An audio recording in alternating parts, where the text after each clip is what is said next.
บกันวันนี้วันขึ้น1 ค่ำเดือน 11วันนี้ตรงกับวันจันทร์ที่26กันยายนพระพุทธศักราช2565รายการคดีโลกคดีธรรมมาพบกับท่านผู้ฟังเป็นปกติทุกวันจันทร์ถึงวันศุกร์และวันเสาร์อาทิตย์ทางสถานีวิทยุแห่งนี้ท่านผู้ฟังสามารถดาวน์โหลดแอปพลิเคชันเพื่อติดตามรับฟังรายการนี้ได้ทุกวันแอปพลิเคชันชื่อว่าวิทยุพุทธศาสนาทั่วไทยวิทยุพุทธศาสนาทั่วไทยเป็นแอปพลิเคชันที่ได้รับการพัฒนาขึ้นมาจากฝีมือของพระสงฆ์ไทยของเราที่ต้องการนำหลักธรรมคำสอนในพระพุทธศาสนามาเผยแผ่ให้ทั่วไปให้แก่สาธุชนคนที่สนใจได้เปิดสดับรับฟังกันตลอด24 ชั่วโมงแล้วยังมีใจเผื่อแผ่ไปยัง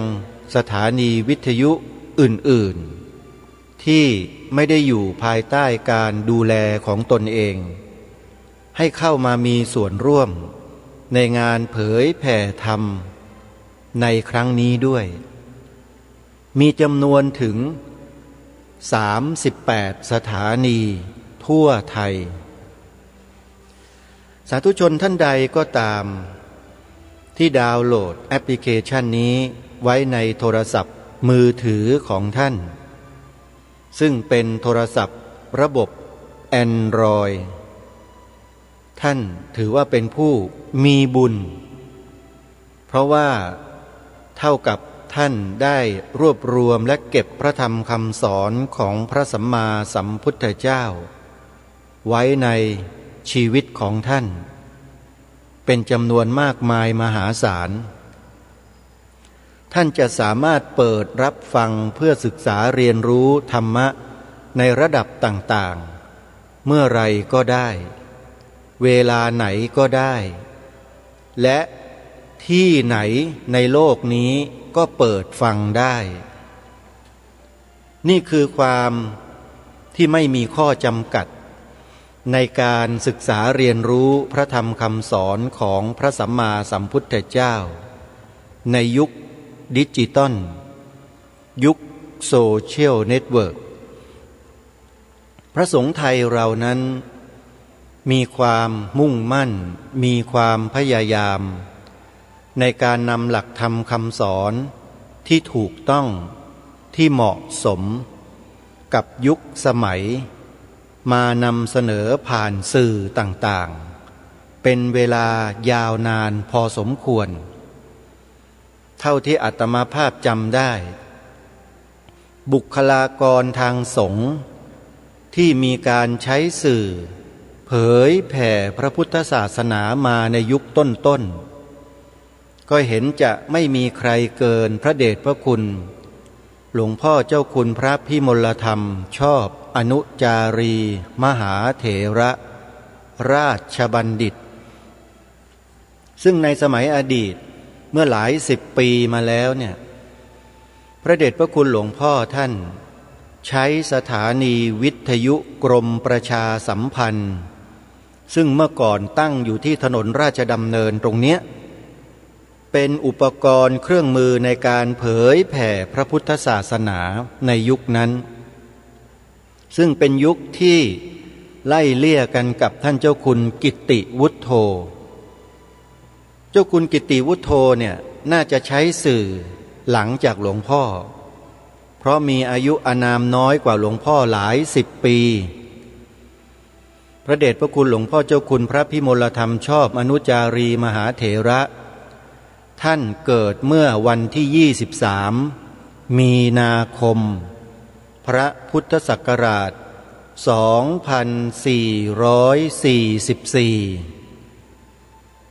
ญาติโยมสาธุชนลองนับอายุดูแล้วกันว่าถ้าอยู่มาถึงวันนี้พ ระเดชพระคุณหลวงพ่อนั้นจะมีอายุเท่าไหร่มีอายุถึง121 ปีเข้าไปแล้วโยมอาตมาภาพมีความภูมิใจที่เป็นหลานศิษย์ของท่านเป็นลูกศิษย์รุ่นสุดท้ายที่ได้มีโอกาสอุปัฏวัฏฐากดูแลถวายความสะดวกแก่พระเดชพระคุณหลวงพ่อที่กุฏิพระธรรมโกษาจารย์หลังนี้ที่กำลังออกอากาศอยู่เนี่ยโยมมาตั้งแต่เป็นเด็กๆจนกระทั่งบวชเป็นพระอาตมาภาพขอบอกว่าชีวิตนี้เกิดมาก็ไม่เสียดายแล้วชาติเกิดที่ได้รู้จักได้สัมผัสได้มีโอกาสรับใช้พระมหาเถระราชบัณฑิตในระดับของพระเดชพระคุณหลวงพ่อซึ่งถือว่าเป็นพระมหาเถระผู้ใหญ่ที่เป็นที่เคารพเชื่อถือของวงการสงฆ์ในประเทศไทยของเรามาช้านานมากพระเดชพระคุณหลวงพ่อใช้สื่อวิทยุกระจายเสียงกรมประชาสัมพันธ์ออกอากาศมาเป็นระยะเวลาที่ยาวนานมากรายการของพระเดชพระคุณหลวงพ่อนั้นชื่อว่าสวดมนต์มีคำนำถ้าใครเคยฟังในสมัยก่อนญาติโยมที่อายุอานามมากๆ60 70 80 ปีเนี่ยก็จะทราบเป็นอย่างดีเสียงการบรรยายธรรมเสียงการสวดมนต์ที่ออกอากาศผ่านสถานีวิทยุกรมประชาสัมพันธ์สมัยก่อนๆพระเดชพระคุณหลวงพ่อเจ้าคุณพระพิมลธรรมชอบอนุจารีมหาเถระราชบัณฑิตรูปนี้แหละญาติโยมเป็นเจ้าของรายการแล้วท่านก็ได้นิมนต์พระสงฆ์ที่ทรงคุณความรู้มีความสามารถในการสวดทำนองต่างๆมานำสวดมนต์เป็นเบื้องต้นแล้วก็มีการอธิบายขยายความในบทสวดต่างๆเหล่านั้นให้เราได้รู้จักบทสวดสำคัญที่มีอยู่ในตำรับตำราทำให้พวกเราได้รู้จักอะไรต่อมิอะไรในพระพุทธศาสนาผ่านบทสวดมนต์กันมากมายเหลือเกินยังศรัทธาให้เกิดขึ้นแก่ประชาชนเป็นจำนวนมากมายมหาศาลทั่วประเทศแต่หลังจากพฤษภาธมิฬเกิดขึ้นกรมประชาสัมพันธ์นี้ก็ถูกเผาทิ้งหมดเลยเห็นไหมฮะพิษภัยจากการเมืองเพราะฉะนั้นถ้าจะกล่าวว่าการเมืองนั้นเป็นอุปกรณ์หรือเป็นเครื่องมือที่สามารถจะทำให้ประเทศของเราเจริญรุ่งเรืองมีชื่อเสียงกึกก้องไปทั่วทั้งโลกก็สามารถเป็นไปได้หรือจะทำให้ประเทศชาติบ้านเมืองพระบวรพุทธศาสนามีความเสื่อมมีความทรุดเสียหายฉิบหายลงไปเพราะการเมืองมันก็สามารถเป็นไปได้ทั้งนั้นมันอยู่ที่คนที่อยู่ในภาคการเมืองว่าเขามีพฤติกรรมในการบริหารกิจการบ้านเมืองไปในลักษณะเช่นใดท่านคิดว่าจริงหรือไม่พระสงฆ์เราไม่ได้เข้าไปมีส่วนร่วมในการบริหารกิจการบ้านเมืองแม้แต่น้อยนะโยมเพราะฉะนั้นพระสงฆ์จึงไม่มีส่วนได้ส่วนเสียอะไรกับการเมืองแต่การเมืองมีส่วนที่ทำให้พระพุทธศาสนาและประเทศชาติบ้านเมืองเจริญก็ได้เสื่อมก็ได้ท่านว่าจริงหรือไม่คนที่เข้าไปนั่งบริหารกิจการบ้านเมืองนั่นแหละทั้งข้าราชการการเมืองทั้งข้าราชการประจำทั้งหมดเลยนั่นแหละคือเหตุและปัจจัยที่จะทำให้ประเทศชาติบ้านเมืองเรานั้นเจริญก็ได้เสื่อมทรามก็ได้ไม่ใช่พระสงฆ์อย่างอาตมาภาพนะ แล้วการที่ใครไปสร้างวาทกรรมบอกว่าที่ประเทศชาติบ้านเมืองที่พระพุทธศาสนาเสื่อมเป็นเพราะพระสงฆ์ผิดศีลนั้นจริงหรือเปล่าโยมญาติโยมลองพิจารณาในข้อนี้ดูให้ดีๆเสียก่อนที่จะตอบคำถามนี้ฟังคำถามใหม่อีกครั้งหนึ่งนะโยมนะพระภิกษุสงฆ์ในพระศาสนานี้ถ้าหากว่าทำผิดศีลเพียงไม่กี่รูปที่ออกข่าวออกคราวอยู่ทุกวันนี้ถ้าโยมคิดว่าเป็นเหตุแห่งความเสื่อมของประเทศชาติบ้านเมืองและเป็นเหตุแห่งความเสื่อมของการบริหารกิจการบ้านเมืองโยมว่าใช่หรือไม่พระสงฆ์เพียงไม่กี่รูปที่ผิดศีลเฉพาะตนแล้วก็เสียหายเฉพาะตนเนี่ยจะทำให้ประเทศนี้ล่มจมหรือเปล่าหรือที่ประเทศนี้ล่มจมเป็นเพราะผู้บริหารกิจการบ้านเมืองที่ไม่เอาถ่านหรือเปล่าหรือเป็นอย่างไรลองคิดพิจารณาในข้อนี้ดูให้ดีๆแล้วค่อยตัดสินใจตอบคำถามแต่ที่อาตมาภาพฟังมามีผู้ที่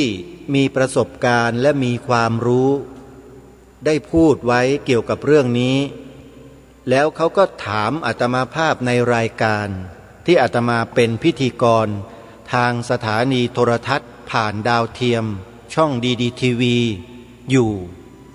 ท่านถามอาตมาว่าท่านพระอาจารย์ผมขอถามท่านพระอาจารย์หน่อยการที่เราทำให้พระสงฆ์สามเณรแม่ชีในประเทศนี้จำนวนประมาณ300,000 ชีวิตเนี่ยเป็นบุคคลที่มีศีลบริสุทธิ์ทั้งหมดถามว่าพระภิกษุสงฆ์สามเณรแม่ชี300,000 รูปที่บริสุทธิ์ด้วยศีลทั้งหมดนั้นจะเป็นเหตุทำให้บ้านเมืองนี้เจริญรุ่งเรืองยิ่งขึ้นไปได้หรือไม่อาตมาภาพก็ตอบอย่างไม่ลังเลเลยแบบคนที่ไม่รู้บอกว่าใช่ท่านถ้าพระภิกษุสงฆ์สามเณรแม่ชีในประเทศของเรามีศีลบริสุทธิ์ทั้งหมดก็จะทำให้บ้านเมืองเราเจริญได้เศรษฐกิจดีมีอะไรต่อไม่อะไรดีทั้งหมดเลยอาตมาก็ตอบแบบคนโง่คนที่ไม่มีความรู้ปรากฏว่าท่านผู้รู้คนนั้นที่ถามอาตมาภาพตอบกลับมาทันทีเลยบอกว่าผิดอาตมาภาพแล้วก็ผู้ชมและผู้ฟังที่ฟังรายการและชมรายการอยู่ในวันนั้นก็คงจะงงเหมือนกันทั้งหมดรวมถึงอาตมาภาพด้วยว่างงทำไมท่านตอบอย่างนั้นล่ะคือเรามีความรู้สึกในจิตในใจกันอยู่เสมอว่าเพราะการที่คนเราทำคุณงามความดีนั่นแหละจึงทำให้ความเจริญเกิดขึ้นในบ้านในเมืองเราคิดกันอยู่แค่มุมเดียวท่านผู้ฟังแต่เราลืมมองไปว่ามันยังมีคนอีกกลุ่มหนึ่งที่มีอิทธิพลต่อความเจริญหรือความเสื่อมของประเทศโดยตรงซึ่งไม่เกี่ยวกับพระสงฆ์สามเณรแม่ชีของเราเลยเราไม่ได้คิดกันเลยโยมเราคิดแต่มองในแง่ดีอย่างเดียวมองแต่พระสงฆ์สามเณรแม่ชีอย่างเดียวว่าจะต้องดีจะต้องเลิศต้องประเสริฐเท่านั้นจะทำให้บ้านเมืองสังคมดีเราคิดกันอยู่แค่นี้แต่แท้ที่จริงแล้ววิทยากรที่ร่วมรายการกับอาตมาภาพวันนั้นเขาเฉลยออกมายังไงทราบไหมว่าการที่บ้านเมืองจะเจริญหรือการที่บ้านเมืองเราจะเสื่อมจะทรุดจะเสียหายจะชิบหายนั้นน่ะไม่ได้ขึ้นอยู่กับพระสงฆ์สามเณรแม่ชีแต่มันขึ้นอยู่กับผู้บริหารประเทศคือนักการเมืองและข้าราชการพอตอบอย่างนี้อาตมาภาพก็มองหน้าท่านแล้วก็ถามท่านว่ามันหมายความว่ายังไงท่านผอ.เฉลยก็ได้ผู้ที่ถามอาตมาคือท่านผู้อำนวยการสถานีโทรทัศน์ดีทีวีพระมหาด็อกเตอร์ปราโมทย์ประโมทโยนี่แหละ ท่านคิดเรื่องนี้มานานแล้วคิดอย่างละเอียดรอบคอบในฐานะที่เป็นนักศึกษาเมืองนอกจบปริญญาโทด้านสื่อสารมวลชนจากมหาวิทยาลัยเมลเบิร์นประเทศออสเตรเลียแล้วก็มาศึกษาต่อจนจบรัฐประศาสนศาสตร์จากมหาวิทยาลัยธรรมศาสตร์ท่าพระจันทร์ในระดับปริญญาเอกท่านผอ.ดีทีวีเราเนี่ย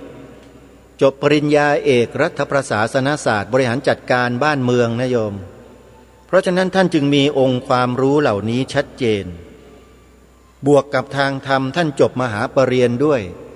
แล้วก็ศึกษาปฏิบัติมาพอสมควรแล้วก็จบสื่อสารมวลชนจากมหาวิทยาลัยเมลเบิร์นที่ออสเตรเลียระดับปริญญาโทด้วยท่านจึงมีความรู้สิ่งเหล่านี้เป็นอย่างดีเพราะฉะนั้นคำถามของท่านนั้นมีคำตอบอยู่แล้วแต่ท่านถามความรู้พวกเราในฐานะคนที่ไม่มีความรู้เราก็ตอบแบบซื่อๆตอบแบบที่เราเข้าใจกันว่าพระสงฆ์สามเณรแม่ชีถ้าศีลบริสุทธิ์กันทั้ง300,000 รูปแล้วจะทำให้ประเทศชาติเจริญรุ่งเรืองร่ำรวยมั่งคั่งแน่นอนพวกเราก็คิดกันอย่างนั้นใช่หรือไม่อาตมาเชื่อว่าพวกเราก็คิดแบบนั้นแหละแต่แท้ที่จริงแล้วไม่ใช่เลยท่านผู้ฟังมันไม่เกี่ยวกับศีลบริสุทธิ์หรือไม่บริสุทธิ์ของพระภิกษุสงฆ์สามเณรแม่ชีการที่บ้านเมืองจะฉิบหายจะเจริญนั้นมันขึ้นอยู่กับผู้บริหารประเทศที่เป็นฆราวาสเป็นนักการเมืองเป็นข้าราชการพระสงฆ์ไม่มีส่วนไปเกี่ยวข้องอะไรกับสิ่งเหล่านั้นเลยแม้แต่จะเสนอแนะจะพูดจะกล่าวอะไรให้กับพวกนักการเมืองก็ถูกปิดปากกันหมดทั้งบ้านทั้งเมืองห้ามยุ่งเกี่ยวกับการเมืองห้ามพูดการเมืองเข้าใจหรือยังท่านผู้ฟังเพราะไปเขียนกฎกติกากีดกันพระสงฆ์ผู้มีศีลผู้มีธรรมไว้อย่างนี้นี่แหละมันจึงทำให้บ้านเมืองเราเป็นอย่างที่เป็นมาแล้วก็จะเป็นไปอย่างนี้เรื่อยไปตราบใดที่ประเทศนี้ยังไม่ยอยกบุคคลที่มีศีลมีธรรมยังไม่ยอยกพระพุทธศาสนาให้เป็นที่ปรากฏด้วยลายลักษณ์อักษรกล่าวคือบัญญัติไว้ให้ถูกต้องโดยกฎหมายรัฐธรรมนูญว่าประเทศไทยมีพระพุทธศาสนาเป็นศาสนาประจำชาติตราบนั้นประเทศนี้ก็ยังเสื่อมทรามอยู่อย่างนี้เรื่อยไปเสื่อมทรามอย่างไรท่านสาธุชนก็ลองคิดพิจารณากันดูเอาเองเถิดข่าวทุจริตคอร์รัปชันในวงราชการก็ดีในวงการเมืองก็ดีเร็ดรอดออกมาให้เราได้รู้ได้เห็นได้ยินกันอยู่เนืองๆใช่หรือไม่บางคนก็สัมผัสด้วยตัวเองในระบบราชการใช่หรือไม่แล้วการที่รายการคดีโลกคดีธรรมวิเคราะห์สันนิษฐานดังกล่าวนั้นมันมีข้อเท็จจริงอยู่มากน้อยเพียงใดท่านผู้ฟังก็ลองใช้วิจารณญาณของตนพิจารณาดูกันเถิดว่าสิ่งที่ปรารภและพูดมานั้นจริงหรือไม่นี่ก็เป็นบทสรุปของการปรารภในเบื้องต้นของรายการที่กล่าวถึงสื่อที่พระเดชพระคุณหลวงพ่อเจ้าคุณพระพิมลธรรมชอบอนุจารีมหาเถระราชบัณฑิตท่านได้ใช้เป็นเครื่องมืออุปกรณ์ในการเผยแผ่พระพุทธศาสนาเมื่อหลาย10 ปีมาแล้วก็ทำให้สถานที่สถานีวิทยุกรมประชาสัมพันธ์ที่ตั้งอยู่ริมถนนราชดำเนินนั้นถูกเผาฉิบหายวายป่วงเพราะเหตุแห่งการบ้านการเมืองก็เลยพูดเป็นคำถามประเด็นคำถามเหล่านี้ขึ้นมาให้สาธุชนได้เกิดความรู้ความเข้าใจที่ตรงกันว่าการที่พระสงฆ์เรามีศีลบริสุทธิ์กันทุกรูปสามเณรมีศีลบริสุทธิ์กันทุกรูป แม่ชีมีศีลบริสุทธิ์กันทุกรูปเป็นเหตุที่ทำให้บ้านเมืองนี้เจริญและเสื่อมได้ไหมคำตอบที่ท่านผอ.ดีดีทีวีตอบมาว่าไม่ใช่แต่บุคคลที่ทำให้บ้านเมืองนี้เสื่อมทรามก็ดีเจริญก็ดีคือนักการเมืองและข้าราชการที่อยู่ในระบบทั้งหมดนั่นแหละคือผลโดยตรงเพราะฉะนั้นสาธุชนทุกท่านการที่มีการเสนอข่าวพระภิกษุสงฆ์ตีข่าวพระภิกษุสงฆ์บางรูปที่กระทำความผิดศีลออกมาหน้าสื่ออยู่บ่อยๆซ้ำๆซากๆนั้นน่ะขอให้พวกเราได้เข้าใจด้วยว่าสิ่งนั้นคือเจตนาของคนที่นำเสนอเขาต้องการที่จะให้ผู้คนโดยทั่วไปในสังคมมองเห็นว่าพระสงฆ์ไทยเรานั้นเสื่อมทรามกันหมดแล้วเขาจึงตีไข่ใส่สีนำข่าวพระสงฆ์บางรูปซึ่งกระทำความผิดเป็นการส่วนตัวแล้วเขาก็ผิดแค่เฉพาะตัวของเขานั้นมาตีไข่ใส่สีมาใช้อารมณ์ชี้นำสังคมให้เห็นว่าพระสงฆ์เราเสื่อมทรามอยู่ตลอดเวลานั่นคือเจตนาที่ไม่หวังดีไม่ปรารถนาดีต่อพระศาสนาของเราขอให้เราได้เข้าใจให้ตรงกันเถอะ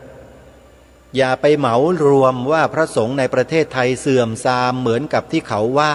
ที่เขากล่าวมันไม่ใช่เลยฮะพระสงฆ์ที่อยู่ในศีลอยู่ในธรรมกระทำคุณงามความดีให้กับบ้านเมืองกับสังคมมีอยู่เกลื่อนกล่นไปทั้งบ้านทั้งเมืองเต็มไปหมดแต่พวกผู้สื่อข่าวทั้งหลายเหล่านี้ไม่เคยหยิบยกพระสงฆ์ที่ทำดีๆในสังคมมาตีข่าวออกในสื่อเหมือนอย่างพระสงฆ์บางรูปที่ทำความเลวเลยเพราะฉะนั้นสื่อที่นำเสนอข่าวในลักษณะเช่นนี้อยู่บ่อยๆที่ทางรายการได้ให้ฉายาว่า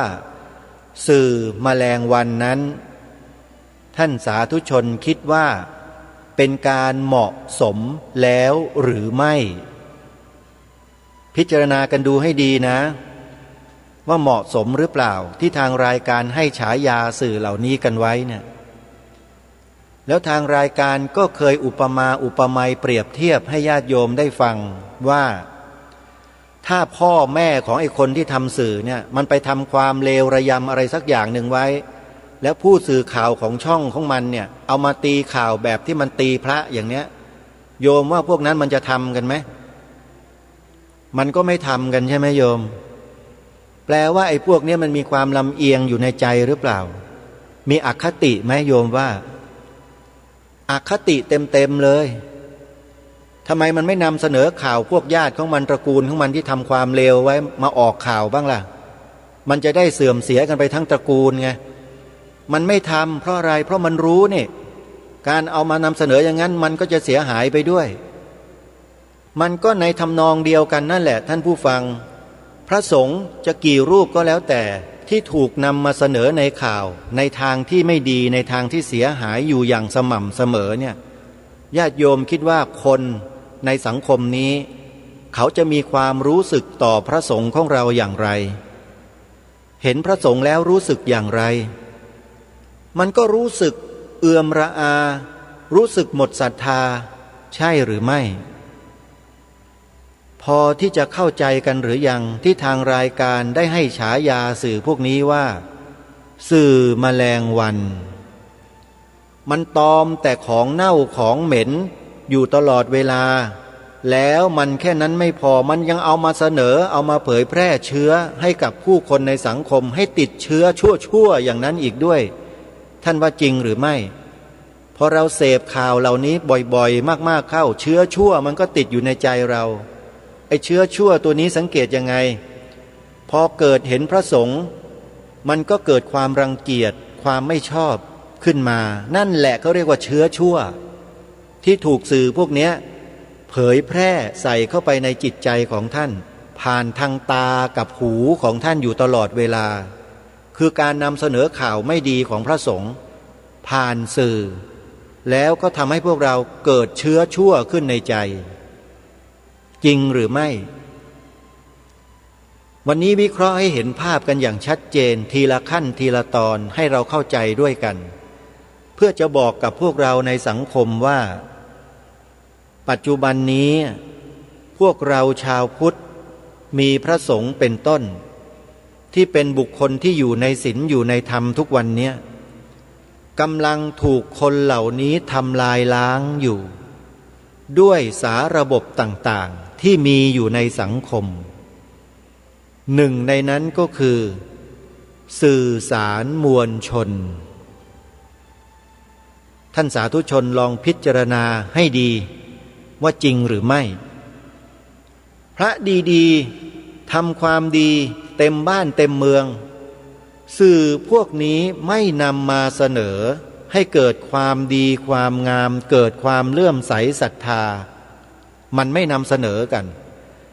แต่พระสงฆ์รูปไหนมันอยู่ในหลืบไหนแอบอยู่ยังไงมันไปขุดคุยมานำเสนอเพื่อให้เกิดความเสื่อมศรัทธาของประชาชนอย่างต่อเนื่องเป็นระยะเวลายาวนานถามว่านี่คือความพยายามหรือเปล่าแน่นอนมันคือเจตนาและความพยายามอย่างสุดลิ่มทิ่มประตูเพื่อต้องการเป้าหมายคือความเสื่อมศรัทธาของประชาชนที่มีต่อพระสงฆ์ให้เกิดขึ้นมากๆแล้วเป้าหมายของมันคืออะไรล่ะท่านผู้ฟังทุกท่านสิ่งที่รายการคดีโลกคดีธรรมนำเสนอมาโดยตลอดมันเกี่ยวข้องกับเรื่องนี้โดยตรงอาตมาภาพพยายามที่จะดึงจิตพวกเราเนี่ยขึ้นมาเพื่อรับผิดชอบต่อพระศาสนาของชาติบ้านเมืองร่วมกันโดยการสร้างจิตสำนึกในเบื้องต้นให้แก่พวกเราทุกคนแบบพื้นแบบง่ายๆด้วยวิธีการทำ3 ข้อทำไมจึงต้องทำเช่นนี้เพื่อให้เราได้เกิดจิตสำนึกไงให้มีจิตสำนึกว่าประเทศของเราเนี่ยเป็นประเทศพุทธนะแต่สิ่งที่คนเหล่านี้กระทำต่อชาวพุทธของเรามีพระสงฆ์เป็นต้นอย่างที่กล่าวมาเมื่อสักครู่นี้เนี่ยมันใช่หรือมันเป็นกิจกรรมที่ควรทำบนผืนแผ่นดินพุทธผืนนี้หรือที่คนพวกนี้กระทำกันอยู่มันใช่ไหมมันควรหรือไม่ไม่ใช่และไม่ควรใช่หรือไม่คนเหล่านี้ถามว่ามีจิตสำนึกไหมไร้จิตสำนึกหรือไม่ด้วยเหตุนี้เองรายการคดีโลกคดีธรรมจึงพยายามให้พวกเราสร้างจิตสำนึกในข้อนี้กันขึ้นมาแล้วถ่ายทอดให้กับลูกหลานเยาวชนคนรุ่นใหม่ของเราด้วยเขากลับมาจากโรงเรียนเนี่ยเราต้องปลูกฝังสิ่งนี้ให้เขาทันทีลูกเอ้ยหลานเอ้ยบ้านเมืองเราประเทศของเราเนี่ยมีความเป็นมาเป็นไปแบบนี้นะเล่าประวัติศาสตร์ที่เรารู้เนี่ยให้ลูกให้หลานฟังสมเด็จพระเจ้าตากสินสมเด็จพระนเรศวรมหาราชทรงกอบกู้เอกราชทรงยอยกพระพุทธศาสนาไว้อย่างไรทรงส่งเสริมทำนุบำรุงพระภิกษุสงฆ์สามเณรแม่ชีมาโดยตลอดแบบไหนบ้านเมืองเรามีความสงบร่มเย็นอย่างไรเพราะเหตุอะไรเล่าบอกให้ลูกหลานได้ฟังให้เกิดความรู้สึกสำนึกร่วมกันพ่อแม่พี่ป้าน้าอาผู้ปกครองของเด็กนี่แหละสำคัญที่สุดเพราะอยู่ใกล้ชิดเด็กก็ต้องปลูกฝังเด็กในสิ่งเหล่านี้และสิ่งที่ทางรายการได้รณรงค์เชื้อเชิญให้พวกเราได้ช่วยกันทำ3 ข้อเนี่ยโดยเฉพาะ2 ข้อแรกเนี่ยเป็นเรื่องที่สำคัญในเบื้องต้นเลยที่เราจะต้องปลูกฝังลงไปในมโนสำนึกของเด็กและเยาวชนของเราให้ได้ก่อนที่เราจะสูญเสียพื้นที่ทางสมองให้กับพวกสื่อแมลงวันไปจนหมดทุกวันนี้มันใช้สื่อเป็นอาวุธเราก็ต้องใช้สื่อเป็นอาวุธประหัตประหารความชั่วความเลวเหล่านั้นด้วยไม่ใช่นั่งกันเฉย ราะฉะนั้นถึงเวลาหรือยังที่เราทั้งหลายเนี่ยจะต้องเรียกลุกปลุกตื่นกันขึ้นมารับผิดชอบต่อสังคมของเราร่วมกันด้วยวิธีการที่เราสามารถทำได้ข้อที่หนึ่งใช้วาจาของเรากล่าวคำนี้ออกไปให้ลูกหลานกล่าวตามและให้เขายอมรับพระพุทธศาสนาเป็นศาสนาประจำชาติไทยของเราใช้เทคนิคใช้วิธีการพูดคำนี้ออกไปให้เขาเกิดความรู้สึกมีความสงสัยมีความสนใจพร้อมกับเรานั้นต้องอธิบายให้เขาเข้าใจด้วยว่าทำไมต้องให้พูดให้กล่าวคำนี้เราเองจะต้องศึกษาค้นคว้าหาข้อมูลเหล่านี้ไว้ด้วยไม่ใช่ให้กล่าวกันลอยๆโดยไม่มีคำอธิบายให้ลูกหลานมันไม่ได้นะต้องมีองค์ประกอบของความรู้เหล่านี้ด้วยรายการนี้จึงพยายามให้ทุกท่านทุกคนไปหาหนังสือเทศนาเสือป่ามาอ่านแต่ถ้าไม่มีก็เปิดฟังใน YouTube ก็ได้พิมพ์คำว่าเทศนาเสือป่าใน YouTube แล้วเดี๋ยวญาติโยมก็ได้ยินเนื้อหาสาระที่มีการเผยแพร่อยู่ในโลกโซเชียลเน็ตเวิร์กกันเองใน Google ใน YouTube มีทั้งนั้นเปิดให้ลูกให้หลานได้ฟังเราเองนั่นแหละจะต้องฟังให้มากฟังให้บ่อยฟังให้เป็นหลาย10 รอบแล้วเราจะทราบซึ้งมีเหตุมีผลมีข้อมูลที่จะไปชี้แนะไปบอกไปอธิบายแก่ลูกหลานของเราเยอะแยะมากมายหมดเลยแต่เราใช้หูกับตาเราทุกวันนี้ไปดูไปฟังอะไรกันอยู่จริงหรือไม่พ่อแม่ผู้ปกครองพุทธบริษัทประชาชนชาวพุทธญาติโยมเราจริงไหมเราใช้เวลา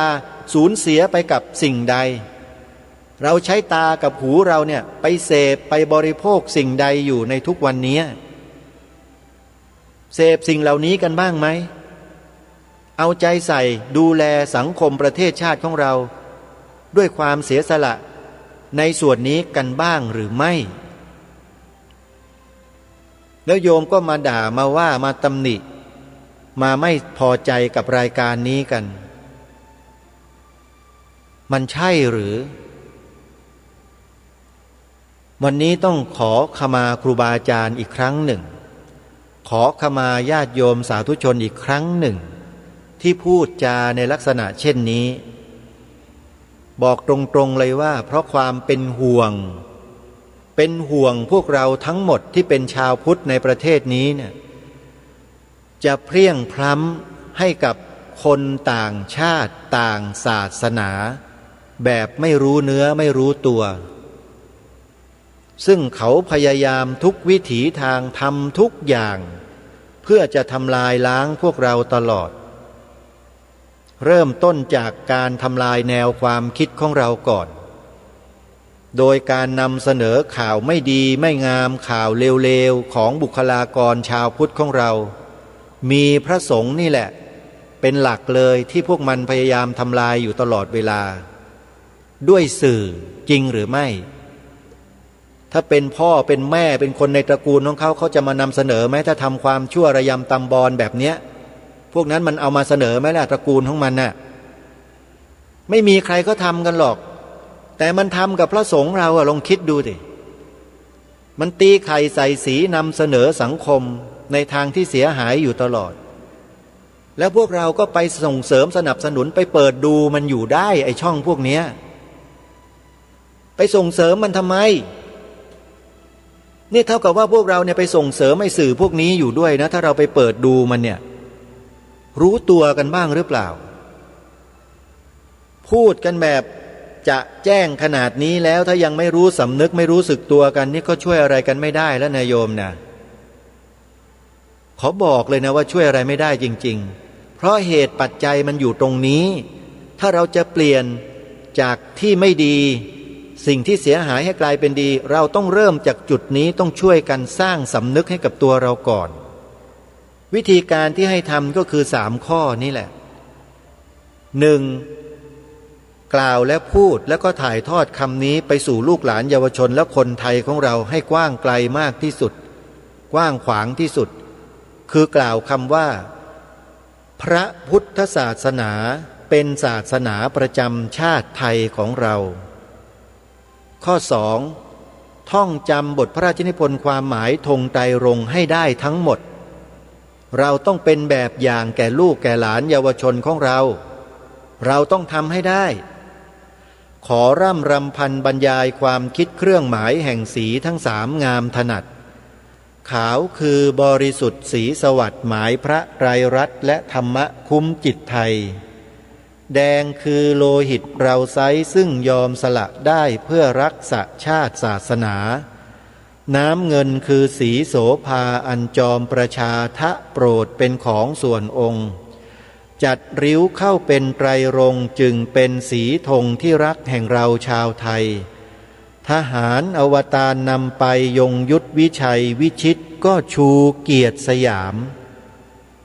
นี่คือสิ่งที่ทางรายการรณรงค์ให้พวกเรานั้นได้กระทำกันในข้อที่2ส่วนข้อที่3นั้นคือการลงมือปฏิบัติ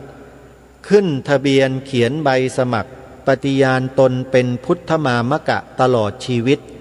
ตามรอยเบื้องพระยุคลบาทถ้าเราทำได้3ข้อนี้แล้วถือว่าเราเป็นตัวอย่างเป็นแบบอย่างให้กับผู้อื่นได้แล้วในกรณีของผู้นำทางสังคมในระดับย่อยๆผู้นำทางด้านอุดมการณ์ทางความคิดและความเป็นจริงของสังคมที่เราจะต้องช่วยกันเผยแพร่นี่คือสิ่งที่อยากจะฝากกับพวกเราไว้ในวันนี้ในรายการในเบื้องต้นซึ่งเหลือบดูเวลาแล้วก็ใกล้จะหมดท่านสาธุชนเหลือเวลาอีกไม่ถึง10 นาทีก็อยากจะสรุปให้กับท่านผู้ฟังในวันนี้ได้สดับรับฟังโดยทั่วกันว่าการที่พระสงฆ์ไทยเราใช้สื่อสารมวลชนที่มีอยู่ในปัจจุบันไม่ว่าจะเป็นสื่อวิทยุกระจายเสียงสื่อสถานีโทรทัศน์สื่อโซเชียลเน็ตเวิร์กสื่อเอกสารหนังสือเอกสารอะไรต่างๆที่เป็นสื่อสารทั้งหมดมาเผยแผ่พระพุทธศาสนาอยู่ทุกวันนี้เนี่ยถือว่าเป็นความโชคดีของพวกเราคนไทยที่มีพระสงฆ์ผู้เสียสละทำหน้าที่เช่นนี้อยู่ในบ้านในเมืองแล้วถ้าเราไม่ช่วยกันส่งเสริมไม่ช่วยกันสนับสนุนท่านเหล่านี้ให้ต่อเนื่องแล้วเราจะพลาดโอกาสในการสร้างบุญสร้างกุศลบารมีกันหรือไม่ลองพิจารณาข้อนี้ให้ดีเถอะหรือว่าเราจะไปส่งเสริมไอ้พวกสื่อแมลงวันด้วยการเสพการบริโภคการดูมันอยู่อย่างนั้นเพื่อสร้างเรตติ้งให้แก่พวกมันเช่นนั้นหรือเท่ากับว่าเรานี่ไปส่งเสริมสนับสนุนสิ่งที่ไม่ดีไม่งามให้เกิดขึ้นในสังคมใช่หรือไม่อันนี้เราพูดกันด้วยเหตุด้วยผลไม่ใช่กล่าวหาไม่ใช่ว่าร้ายกันแต่พูดด้วยเหตุด้วยผลให้เราได้พิจารณาศึกษาร่วมกันว่าสถานการณ์ของบ้านเมืองของเราที่มันเป็นไปและเป็นมาทั้งหมดทั้งหลายทั้งสิ้นจนถึงวันนี้เนี่ยพวกเราพอจะมองสถานการณ์เหล่านั้นออกกันบ้างหรือเปล่าอาตมาภาพในฐานะที่เป็นพระสงฆ์บวชมาก็มีอายุพรรษามากกว่า30พรรษา30กว่าพรรษาแล้วโยมมีประสบการณ์ทั้งทางโลกและทางธรรมมาแล้วก็ใช้ประสบการณ์เหล่านั้นแหละมาชี้แนะมาแนะนำมาบอกให้พวกเราได้ช่วยกันทำหน้าที่ของความเป็นพุทธบริษัทของความเป็นลูกหลานคนไทยเนี่ยร่วมกันถ้าใครไม่เห็นดีไม่เห็นงามด้วยอาตมาภาพก็ไม่ได้ต่อว่าอะไรท่านก็ไม่ต้องปฏิบัติไม่ต้องทำแต่อย่าสร้างความเดือดร้อนให้เกิดขึ้นในส่วนรวมของประเทศก็แล้วกันคนในประเทศนี้ก็คงจะยอมให้ท่านทำอย่างนั้นไม่ได้เพราะประโยชน์ส่วนรวมของประเทศนี้ทุกคนต้องช่วยกันปกป้องรักษาถ ทิดทูนไว้เหนือสิ่งอื่นใดผลประโยชน์ของประเทศนี้ส่วนรวมคืออะไรพวกเราทราบกันหรือเปล่าสถาบันทั้งสามไงนั่นแหละคือผลประโยชน์ส่วนรวมของชาติบ้านเมืองที่มีมาช้านานแล้วเป็นพันปีมาแล้วนะแล้วบรรพชนบรรพบุรุษของเราสืบสารรักษาต่อยอดมาจนถึงเราทุกวันนี้ได้เราควรจะภาคภูมิใจไม่ใช่มาทำลายไม่ใช่มาบ่อนทำลายกันเหมือนอย่างทุกวันนี้เที่ยวไปชู3 นิ้ว3 นิ้วกันอยู่นั่นนะไม่ใช่ไปทำกันแบบนั้นอย่าไปส่งเสริมเป็นอันขาดขอบอกนะฮะนั่นแหละคือแนวทางของศัตรูของเราที่ต้องการให้มันเกิดขึ้นในบ้านในเมืองพวกเราเองรู้ไม่เท่าทันตกข่าวตกข้อมูลกันทั้งนั้นอาตมาภาพเลยมาบอกให้พวกเราว่าอย่าไปกระทำเยี่ยงนั้นเป็นอันขาดนั่นคือสัญลักษณ์ของการทำลายชาติบ้านเมืองของเราทำลายผลประโยชน์ส่วนรวมของชาติบ้านเมืองของเราผลประโยชน์ส่วนรวมของชาติบ้านเมืองของเราคือสถาบันทั้งสามฝากพ่อแม่ผู้ปกครองของเด็กช่วยไปบอกสอนเด็กด้วยว่าสถาบันสูงสุดของชาติไทยเรามี3 สถาบันคือ 1. สถาบันชาติไทย 2. สถาบันพระพุทธศาสนา 3. สถาบันพระมหากษัตริย์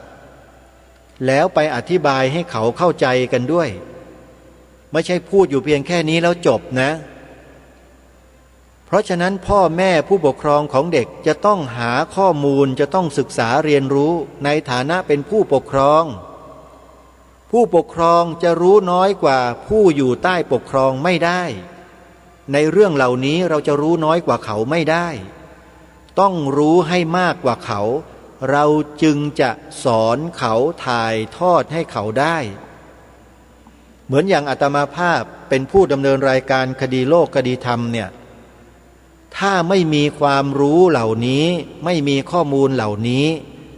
อาตมาภาพก็ไม่มีสิทธิ์ที่จะมานำเสนอเราท่านทั้งหลายแบบนี้ได้เลย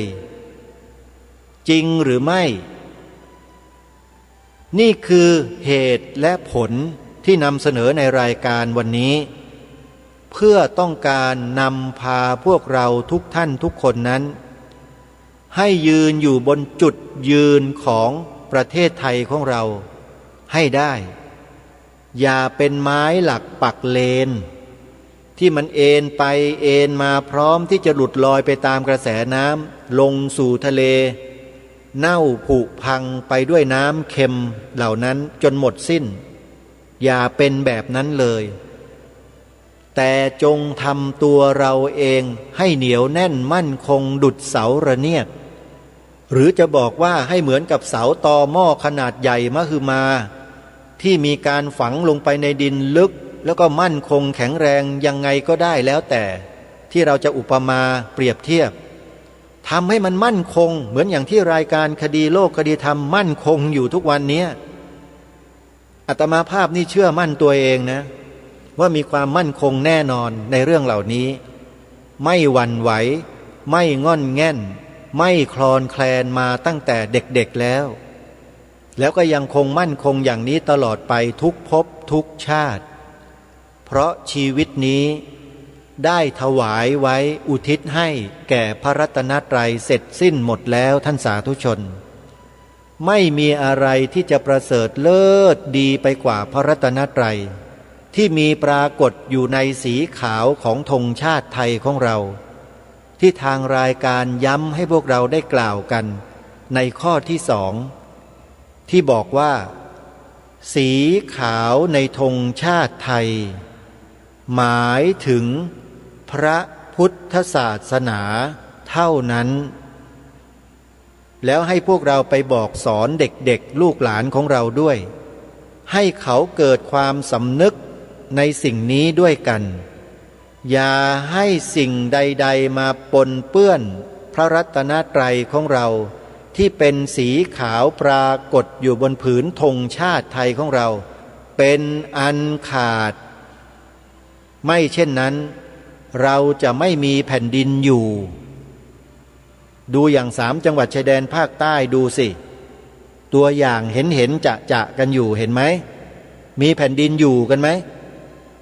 ถึงแม้จะอยู่กันแล้วอยู่อย่างมีความสุขกันไหมนะชาวพุทธเรามีความสุขไหมเห็นกันชัดๆอยู่แล้วยังไม่ยอมรับความจริงกันอีกหรือพวกเรายังจะเฉยกันต่อใช่ไหมไม่ช่วยกันใช่หรือไม่ถ้าเช่นนั้นก็เตรียมตัวได้เลย3 จังหวัดชายแดนภาคใต้มันจะถูกเคลื่อนขึ้นมาทางบ้านเมืองในส่วนอื่นของประเทศเราแน่ถ้าเรายังนิ่งเฉยกันอยู่ฝากไว้ในท้ายรายการวันนี้เวลาของรายการหมดท่านผู้ฟังไว้พบกันใหม่ในวันพรุ่งนี้ขอความสุขความสวัสดีในธรรมแห่งองค์สมเด็จพระบรมศาสดาสัมมาสัมพุทธเจ้าจงปรากฏเกิดมีขึ้นในจิตใจของท่านผู้ฟังทุกท่านทุกคนเทินขอเจริญพร